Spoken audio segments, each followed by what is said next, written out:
दोस्तों सबसे पहले तो आप सभी को नमस्कार। मैं धर्मराज प्रसाद। अभी मैं आप लोग को बता दूं कि पाकिस्तान लगता है कि निर्णय कर चुका है कि अब पाकिस्तान को एक नहीं रहना है और पाकिस्तान के जितने भी राज्य हैं इन सब राज्यों को अलग अलग टुकड़ों में टूट जाना है और पाकिस्तान केवल अपने पंजाब राज्य तक ही सीमित रहेगा और बहुत हद तक रोक पाया तो अपने सिंध राज्य को ही अपने साथ रोक पाएगा। मतलब एक पंजाब या दो सिंध राज्यों तक ही लगता है पाकिस्तान को सीमित होकर रहने का इरादा है। मैं ऐसा क्यों कह रहा हूं? क्योंकि हर चीज, हर कारण के पीछे कुछ बोलने का, कुछ समझने का एक रीजन होता है। अभी देखा जाए तो अभी पाकिस्तान ने अफगानिस्तान के ऊपर हमला कर दिया और दोस्तों बता दूं कि जो अफगानिस्तान है ना, वो वहां पर तालिबान सरकार है, तालिबानियों की सरकार है और उसने अफगानिस्तान पर हमला किया और वहां के एयरबेस को तबाह किए। और उसके बाद पाकिस्तान का जो बयान आया ना, आप सुन के थोड़ा हंसेंगे, थोड़ा दंग भी रहेंगे। पाकिस्तान हमला करने के बाद बयान जारी करता है कि हम आतंकवाद के पूरे खिलाफ है और कोई भी देश को अपनी धरती का इस्तेमाल आतंकवादी गतिविधियों के लिए नहीं करने देंगे। मतलब कि सोच लीजिए कि वो तालिबान पर, मतलब अफगानिस्तान पर हमला इस नाम पर कर रहा है ना कि वो आतंकवाद के खिलाफ है और आतंकवादी गतिविधियों को नहीं चलने देगा। अब आपको मैं बता दूं कि पाकिस्तान को ये लगता है कि तालिबान के पास सैन्य क्षमता नहीं है और ऐसा है भी। तालिबानी जो है या तालिबान जो है अफगानिस्तान का सरकार, उनके पास सैन्य क्षमता की कमी है और पाकिस्तान उसके सामने बहुत बड़ी सैन्य क्षमता रखता भी है। लेकिन पाकिस्तान शायद ये बात भूल गया। अभी 4-5 साल पहले का वो समय जब तालिबान को झुकाने के लिए रसिया पूरा एड़ी चोटी का बल लगा दिया था और अमेरिका को तो क्या कहना, अमेरिका ने तो पूरा का पूरा अफगानिस्तान का जो बगराम एयरपोर्ट हड़पने के लिए क्या से क्या करके रख दिया था। लेकिन मजाल है कि अफगानिस्तान, मतलब जो तालिबान है, उसका कुछ बिगाड़ भी सके। हाँ, ये बात, इसमें कोई दो राय नहीं है कि पूरा तबाह कर दिया, पूरे इस इलाके को तोड़ फोड़ दिए। लेकिन किसी भी जंग का जीतना या हारना इस बात पर डिपेंड करता है कि वहां के हुक्मरान कितना ज्यादा उस पर, उसके बातों में आए हैं और कितना ज्यादा उस समय झुके हैं। और इतिहास गवाह है, अफगानिस्तान झुका नहीं इन दो महाशक्तियों के सामने। यहां तक कि अमेरिका का तो यह हाल कर दिया ना कि अमेरिकी सैनिकों को अपने जो मिसाइल वगैरह है और अपने जो लड़ाकू विमान उसे छोड़ के भागना पड़ गया। और तो और ये जो तालिबानी जो है ना, वो सब के सब उस पर झूला झूल रहे थे। उसका फोटो और वीडियो अच्छा वायरल हुआ था। तो पाकिस्तान इन पर हमला तो कर दिया, लेकिन वो ये बात सोचा नहीं कि इसके बाद जब तालिबान हमला करेगा तो क्या होगा। और एक बात और बताऊं, ये हमला तब किया है जब अभी अफगानिस्तान के जो विदेश मंत्री हैं अमीर खान मुत्ताकी, वो अभी भारत के दौरे पर हैं। भारत के दौरे के समय ही हमला किया है। मतलब इसमें दो रीजन है। एक तो भारत को मैसेज दे रहा है कि जो तुम्हारे साथ रहेगा उस देश पर हमला करूंगा, और दूसरा तालिबानियों को खुला चैलेंज किया है कि अगर तुम किसी देश के साथ जुड़ोगे ना तो तुमको छोड़ूंगा नहीं। मतलब तालिबानी को ये उकसाया है कि तुम मेरे गुलाम हो, मेरे हिसाब से तुम्हें चलना है। और तालिबानी कभी किसी की सुनते नहीं और जो तालिबानियों के साथ अकड़ दिखाता है, अब उसके साथ क्या करते हैं ये देखा जाएगा। हालांकि अभी अफगानिस्तान, दोस्तों जब मैं अफगानिस्तान और तालिबान बोलूं तो अलग अलग ना समझा करें, अफगानिस्तान में तालिबानियों का ही राज है। तो अभी अगर, हालांकि अभी अफगानिस्तान की तरफ से पाकिस्तान को कोई रिएक्शन नहीं दिया गया है, संभवतः इस बात पर रिएक्शन नहीं दिया गया होगा ना, क्योंकि अभी उनके विदेश मंत्री मुत्ताकी भारत यात्रा पर हैं और यही प्रमुख पाकिस्तान के व्यक्ति भी हैं। यही सब बहुत ज्यादा मामले तय करते हैं। अभी अफगानिस्तान जाएंगे ना तो अभी क्या क्या करेंगे पाकिस्तान के साथ, ये तो अभी वक्त ही बतलाएगा। ये तो हो गया पहला पाकिस्तान का करतूत जो अपने देश को तोड़ने में लगा हुआ है, अपने नागरिकों पर हमला करवाने पर लगा है। और हाँ, पाकिस्तान का एक और बयान बहुत ज्यादा निंदनीय है जिसका सब जगह विरोध हो रहा है। पाकिस्तान ने यह बयान दिया कि अगर उसके सैनिक के साथ साथ वहां कोई नागरिक मारे जाते तो इसकी हमारी कोई जवाबदारी नहीं है।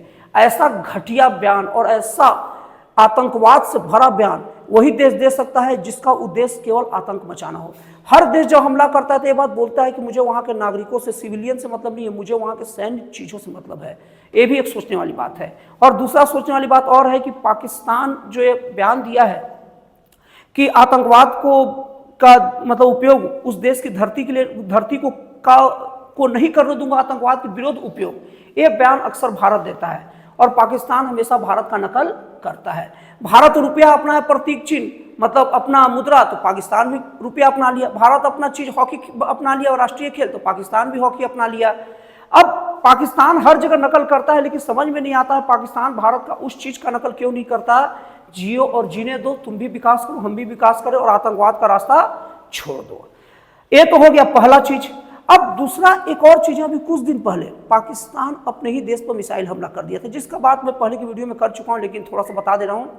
उसमें खैबर पख्तूनख्वा राज्य के खैबर जिले के जो आम नागरिक थे वो सो रहे थे और उनके ऊपर चाइना से खरीदे गए मिसाइल से हमला कर दिया।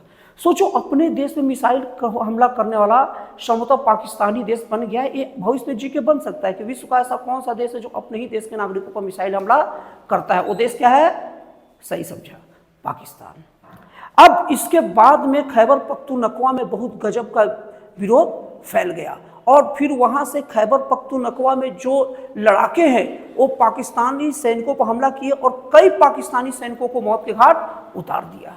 अब इस तरीके से खैबर पख्तूनख्वा पूरा उबल रहा है। और इसके बाद में इमरान खान जो अभी भूतपूर्व प्रधानमंत्री पाकिस्तान के थे, लेकिन उनको जबरदस्ती तख्ता पलट करके हटाया गया था।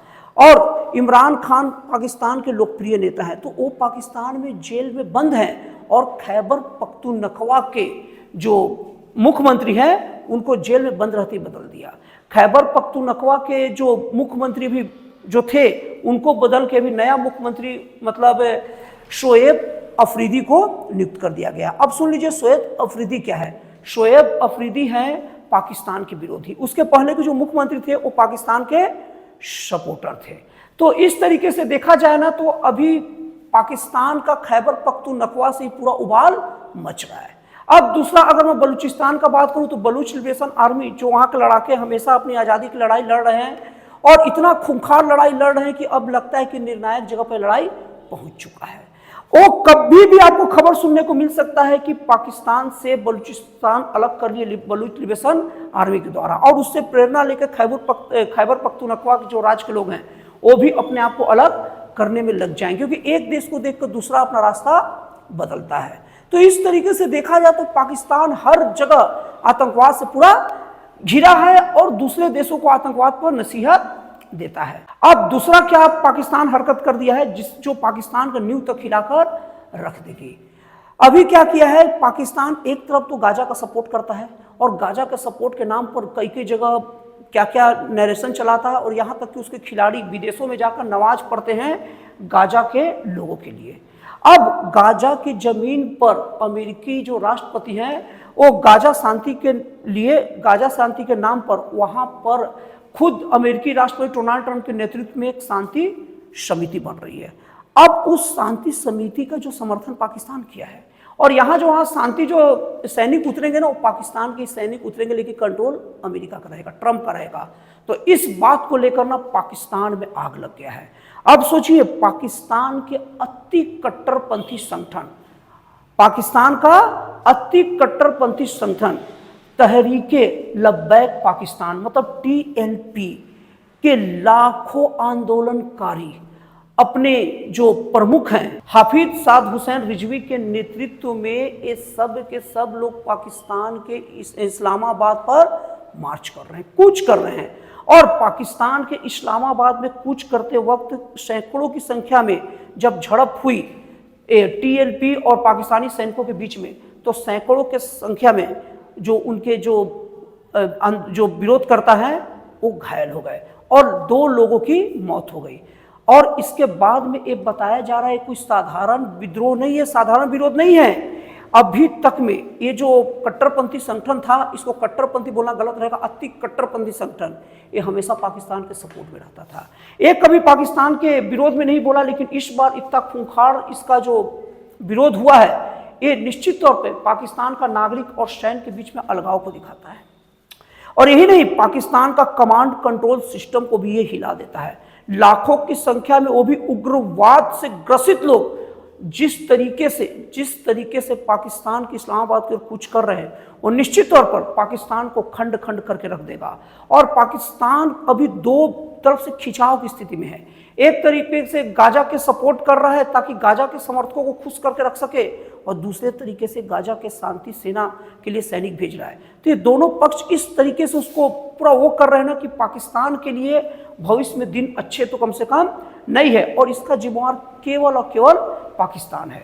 तो दोस्तों, आपको एनालिसिस कैसा लगा, आपको विश्लेषण कैसा लगा, प्लीज कमेंट करके बताइएगा। और हाँ दोस्तों, मैं देखता हूं कि आप लोग सबके वीडियो को लाइक शेयर सब्सक्राइब कर देते हैं, तो मुझ में क्या दिक्कत है, थोड़े मेरे वीडियो को भी कर दीजिए। तो दोस्तों, फिर मिलता है अगले वीडियो में एक जन कल्याणकारी और एक राष्ट्रवाद से प्रेरित नए विचारों के साथ।